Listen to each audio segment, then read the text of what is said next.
Boy, I love a game with mixed reviews. Maya of the Desert is a platformer/puzzle game where you play as Maya in the desert. You fall through some ground onto a big colourful mosaic and crack none of your own bones, but the entire mosaic shatters and pieces of it fly all over the place.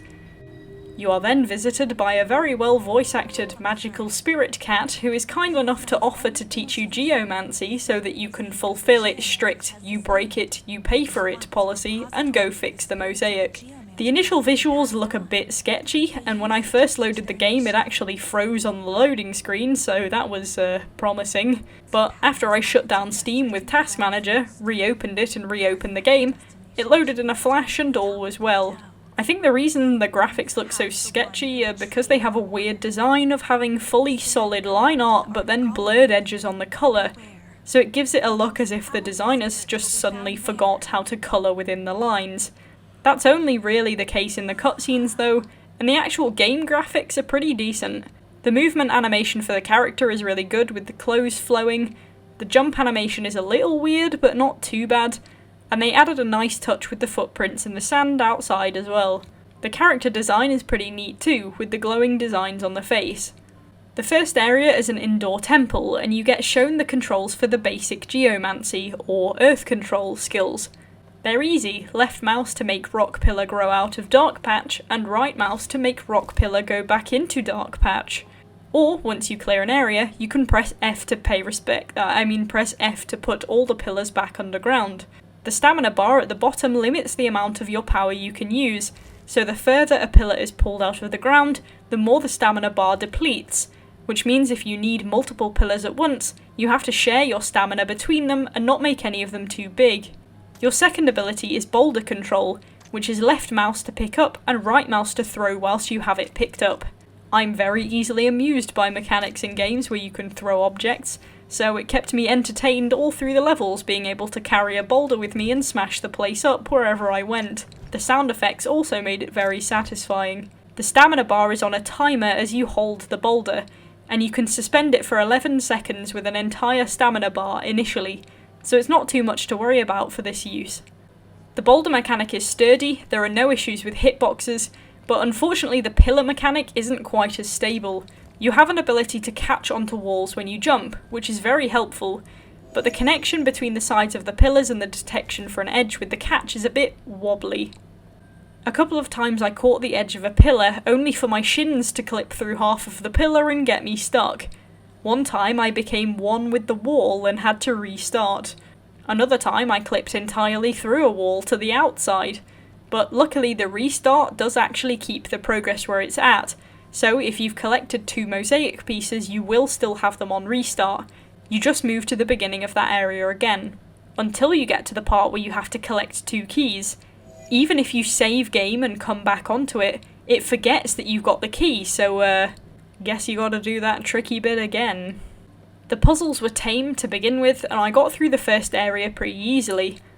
The second area was a big bit of sand dunes. You know when you can summon a pillar because the reticule, or the glowy cloud in front of you, turns blue. Turns out in this area, the reticule is blue everywhere, so you can spawn a pillar wherever you want. This meant that any areas set up for summoning pillars to get to mosaic pieces were basically redundant, because you could just go around the back of the section and jump off a taller wall to get it. Not sure if that was on purpose. I guess it just became a bit more of a free play for you to use your powers how you wanted to achieve the goal. The next area was back in the temple, and it started to get more difficult, actually given some purpose to the 3 hearts you have above the stamina bar. It also highlighted another issue with the pillar mechanic. The big squares of brown wall allow you to summon a pillar from pretty much anywhere within that section, but it also seems that some pillars are duplicated, or so close together that clicking one spot lifts 2 pillars that are fractionally offset to one another. The issue there is that it takes up double your stamina, and if you don't notice that, it might make things unnecessarily hard. Also, when aiming wall to wall, your reticle can get lost behind your player model and you can't actually see where you're pointing to pull out a pillar, so you can end up trying to edge one out and pulling out 2 different pillars and wasting stamina. You then gain a third ability, potentially the most overpowered ability in the game, which is being able to use your boulders to travel places. You get a lot more brown bogs in this area since falling into them kills you, but it doesn't matter because you can fly across it anyway. This works fairly well, but you can control how high or low you are when you travel by taking a couple of seconds to lift yourself vertically before you move. If you're quite low down, the boulder has a tendency to catch on the edge of objects and flip, which can end up slinging you for a swim in the bog. The speed of the boulder also seems to be pretty random, since sometimes you drift a bit sluggishly and other times you whiz through the air like a rocket. You play with this a bit more in the second half of the outdoor desert, an area I tried to parkour my way to in the first bit. This area contains a couple of puzzles that cannot be skirted by summoning random pillars like in the first bit. However, the hardest puzzle in the area kind of accentuates the thing I mentioned earlier about the reticule and the hitbox edges. You're standing on a platform trying to get hold of a boulder, but the platform has sticks around the edge. Between those sticks, according to the reticule, there is an invisible fence that it doesn't like to go past. This can be annoying to try and pick the boulder up.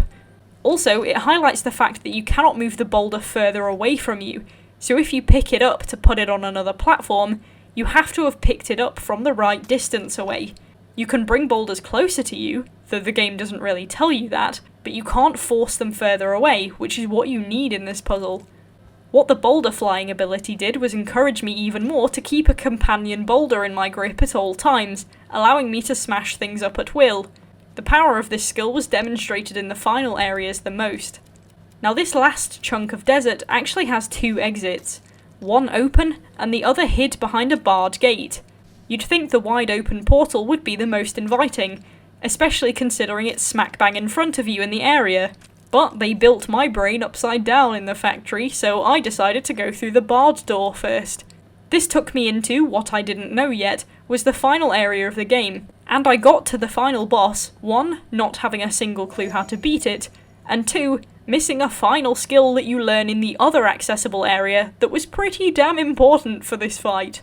After getting slapped down hard like a disrespectful child by this glowing rock monster, I went back into the other side to meet the Avatar, who kindly gifted me the ability to chop parts of my rock spires off to make boulders. Except he didn't until I solved the puzzle. Then it opened up into a larger area for me to practice. Now these areas were full power redundant once I had the ability to literally hop on a boulder and fly wherever I wanted. Wooden platforms? Unnecessary. Platforming in general? Pathetic. I found a hole in the wall, flew through it, and got exactly what I needed. Now, to caveat that, these areas could actually be seen as free play areas where you pretty much choose the method you prefer to do things and you can get across however you want. Which was great, because I ignored all of it. Now I was ready for the final boss, but the game wasn't because it crashed on me twice. Yeah, you know that thing I mentioned about shutting Steam down with Task Manager? Well, Task Manager got an overtime shift with this one, and whilst Maya's final boss was an angry glowing rock spirit, my final boss was the game itself, as it crashed on me, and one time when I reloaded, it spawned me outside the building on the roof of the giant tower, and forced me to puzzle my way back into it again. Whilst we're on the topic of that, also, I figured out when I came to play it for a second time that the game refuses to close, and I didn't notice this one night, so the game will tell you I have played about 14 hours. But that's only because it remained open from when I first played, until the next evening when I played it again. Realistically, if I deduct all of the time I spent idling, reloading, trying to parkour into areas I wasn't allowed in, and just generally dicking around, I'd say the game could take an hour and a half to 2 hours to complete if you take a little time to explore. Back to the final boss. This had its own issues. There's no indication what you're meant to do other than a few glimmers against the pillars. I figured out, after launching rocks at the spirit and them having no effect, that the aim was to smash the pillars. This wasn't a logical option to me at first, considering the monster was lurking under a giant hole in the roof, so if the ceiling fell, he had a good chance of being missed, but heyo, that was the solution. But the boss has phases. Ooh. At first he just lobs rocks at you, which is great, because you need those to destroy the pillars. Up to this point you can get away without having the pillar snapping ability to make your own boulders because he fuels you with ammo. But once you break half the pillars, he gets mad and summons a brown bog that makes you have to platform across. Now, the bog itself isn't that intimidating. It's supposed to kill you if you fall in, but it also has texture and is thick, which means you get a few seconds of sinking before you actually die. This is very exploitable, because you also have the aforementioned platform edge grab ability, so if you fall in a bog close enough to the edge of a platform, you can just spam jump, sink towards it, and then let the grab pull you out. What is intimidating, however, are the big evil companion cubes the monster starts throwing. You have 3 lives, 1 hit is 1 life gone. What you don't consider is that the cube also damages you on the rebound. All of the pillars are close to a wall behind you, so what tended to happen was I avoided the cube on the first throw, and then it crushed me from behind. One thing I should mention about the final boss fight is that stamina suddenly becomes very important. And it's important for the thing I mentioned before about using boulders to fly through levels. I'm still not sure because it's not greatly explained, but in each area you can find a glowing mirage of the spirit cat from the beginning. If you walk through that and collect it, it ups your maximum stamina. I think it only appears once you collect a few of the mosaic pieces. I can't recall if this is true, but I think that's how it works. If that's not how it works, then the mosaic pieces are kind of useless, but that's besides the point. The stamina boosts aren't massive, but you need to pick up and move a lot of rocks, and if you use the boulders from your spires, you take a permanent stamina decrease as long as the boulder is active. The game treats it as if you're still pulling out a bit of spire, so until the boulder vanishes, you always have a bit missing. The more of those you need, the less total stamina you have to fly around and lob boulders. After about 5 attempts, all stunted by being backstabbed by cubes and game crashes, I finally beat the game of ancient rock monster dodgeball and watched Maya saunter away as if she hadn't just taken down a building and learned how to control rocks like a goddamn earthbender, just because she had the misfortune to fall down a hole onto a piece of ancient art. So, what do I think about this game? Well, it seems to have a bit of to-the-core syndrome. The game idea is good, visually it's great if you can forgive a few rough cutscenes and JPEG-looking portals. They do glow effects really nicely, and even though the temple areas are pretty much the same, the layout keeps them from being bland. The geomancy mechanics are sound, and the way the levels are designed gives you space for creativity. 9 times out of 10 there's only one way to skin a magic cat, but in some areas you get given the tools and the freedom to solve the puzzle whichever way you prefer. The puzzles do require planning and timing, so there is skill involved. I would say they're probably about 60% skill to 40% luck, questionable hit detection issues, and randomly springy jumps out of nowhere, but it's possible to get through all the puzzles even if they can bring some minor frustrations. The game saves are stable enough, and you never really lose any progress after restarting or reloading, so it's not like any of the clips and glitches absolutely destroy the game. Even being yeeted to the top of the outdoor map, I could still jump off the building and get back inside it. But as mentioned, the further you get into it, the further you see that the temple you're running through seems to be built on jelly, and the game starts getting cranky and crashy if you try to do things too fast or too fancy.